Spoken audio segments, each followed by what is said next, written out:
Sir, good morning and thank you for joining us. First, my compliments to the current administration. You're trying to really solve this structural problem which has plagued the Indian road sector, both in terms of investments and in terms of debottlenecking. A lot of good work has happened in last 14 months. But the follow-up question is that there is still a big gap between finance, or what could be called as a viability gap. So how do you plan to really address that situation? The attempt and the endeavor is there, but there is a genuine hole there. Good morning and thank you for inviting me on your show. You're right, there is a two-pronged strategy being followed right since the time this government came to office. One is to use the road sector as a major impetus into the economy, and to that extent the broad target is to bring in about 1 lakh crore investments every year, and to build upon this as we go forward. For this purpose, very ambitious targets have been set. Last year the target was 8,000 crores of award, and we have broadly achieved that. For the current financial year, the targets have been enhanced to 10,000 kilometers of award, and we are at about the halfway point at this time of the year. So I would say in a very broad sense we are on course. The second major objective was to debottleneck the languishing projects. At the start of this government's tenure, we had about 77 projects which were struggling.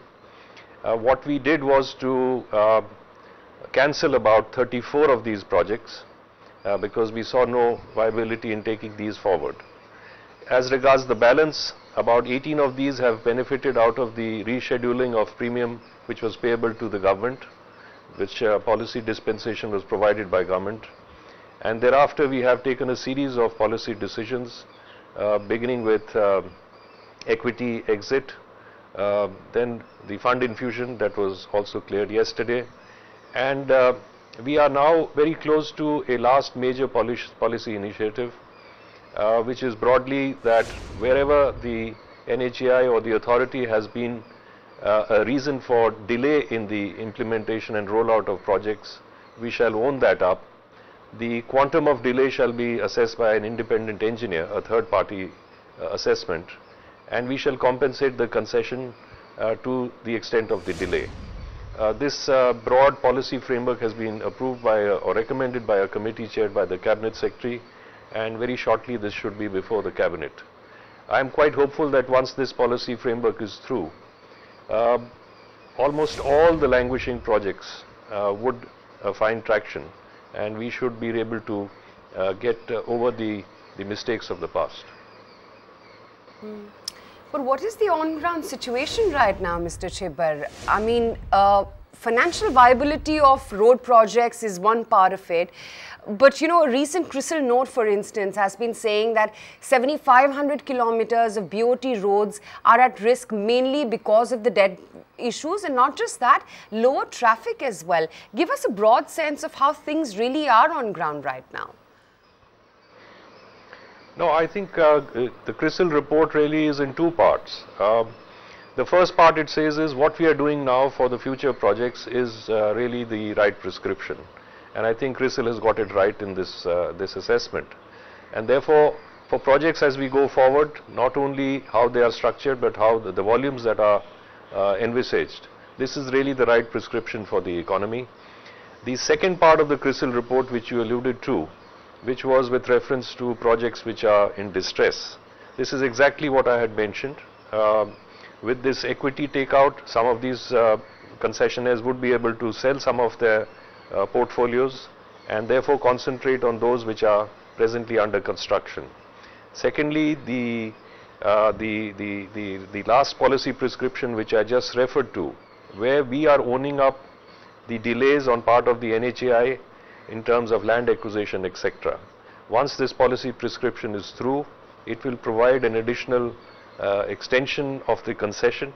It will therefore provide comfort to the lenders that they can continue to fund these projects because there is a larger opportunity or a larger window for recovery of the investments made.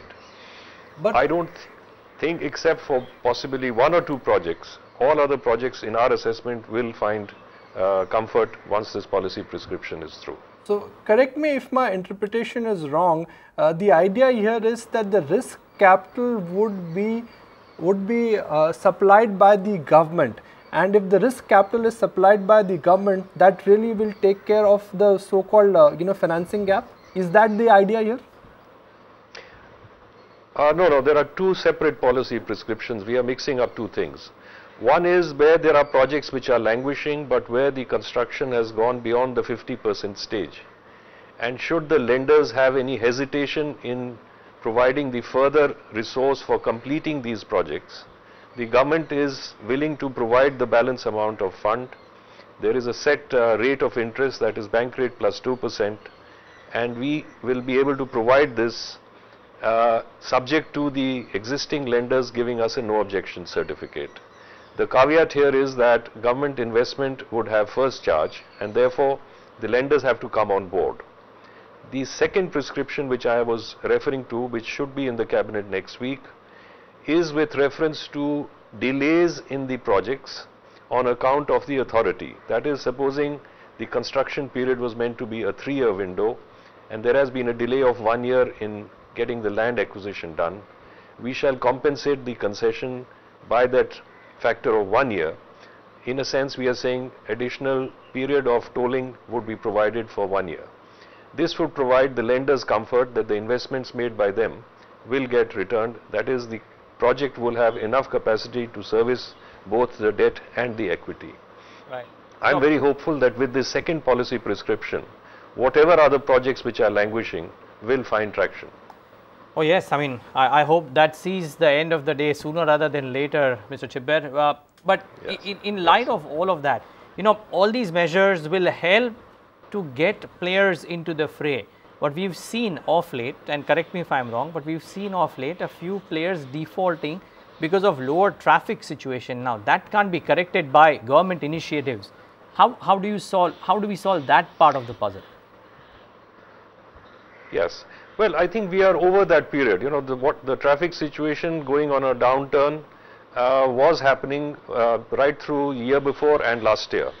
But of recent months, we are finding that there is an uptick in the traffic.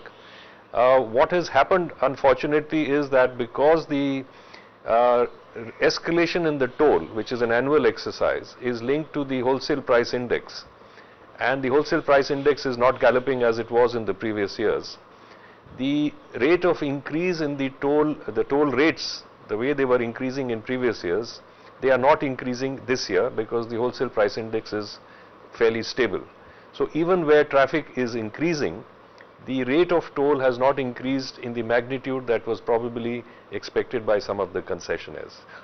But I can see that as the economy is beginning to turn around, traffic is beginning to pick up in most of the corridors. Mr. Chhibber, just last few questions here, and if you could give us some numbers to that. What is the target that you've set in terms of new roads, and what's the current number like? Well, as I said, for the award of new projects for the current fiscal, the award target is 10,000 kilometers, and we had completed 4,500 by September. So, broadly we are on track. In the road sector, the real interesting period is October to April. This is the dry season in most parts of the country. So this is really the period when the action picks up. Similarly, for road construction, the target is 6,300 kilometers, and we had reached about 3,000 kilometers by now. So what I'm saying is, broadly we are at the 50% mark in the year, and we have achieved 50% of targets.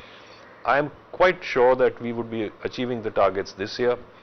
There has been a shift from the last year where there was an emphasis, till last year there was an emphasis on the BOT, on the PPP.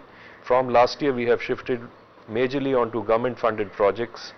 Last year, out of the 8,000 kilometers that was awarded, 7,300 kilometers was on EPC mode, that is government funded. Similarly, this year also, out of the 10,000 kilometers, sorry? Yeah, go ahead, please. Yeah, similarly for the current year, the 10,000 kilometers that we will be awarding, at least 6,500 to 7,000 kilometers would be on the EPC mode. The mode of construction earlier was a given. We had to try a PPP and the BOT toll first. Should we fail, we had to go to the annuity mode and thereafter on the EPC mode. The current dispensation allows the ministry to take a call on what mode of construction to take up right from the first instance. So we are not really very fixated about the PPP model. We do roll out PPP projects wherever they are workable. In fact, this year we are trying for the first time a new model called the hybrid annuity, where 40% of the cost of the civil cost would be provided by the government during the construction phase itself. We have also taken out the traffic risk from this model. The entire traffic risk has shifted onto the government. So the concessionaires have to bring in the balance 60% by way of equity and debt, complete the project, and then recover this investment through fixed annuities for the next 15 years. So in a sense, we are reapportioning the risks that were there in the earlier PPP framework. The whole idea is to get the roads constructed. We are not really fixated on whether this is done through a BOT toll or a BOT annuity or a hybrid or an EPC. There are enough signals from other parts of government, mainly the finance ministry, that liquidity is not an issue when it comes to infrastructure spend. We are being encouraged very forcefully to increase the spend. And in any case, we have now seen that these projects which we are rolling out on government funded projects, 2.5 to 3 years down the line, they would be available for being marketed. Even currently, we have about 104 projects with a length of 5,500 kilometers, which are completed and which can be securitized, in the sense that their toll revenues for the next 15-20 years can be securitized in an upfront sale. We have finalized the MCA for this securitization of the completed projects, and at any point in time we can encash this portfolio of 104 projects, which we believe could get us a return of about 60,000 crores. So I am quite hopeful that this whole issue about how to fund these infrastructure projects, this would be something in the past, and we would have a healthy balance between government funded projects, hybrid annuity, and the typical BOT toll projects. Right. So I really appreciate your time. We've extended our appointment with you and we are less than 30 seconds away from the market open. So thank you for joining us. Like you, everyone is also excited about the good work government is doing. So good luck and thank you for your time. Find us on Facebook at facebook.com/ETNow and don't forget to click the like button. You can also follow us on Twitter at ETNowLive. To stay updated with all our programming, hit the subscribe button on our YouTube channel by logging on to youtube.com/user/ETNow.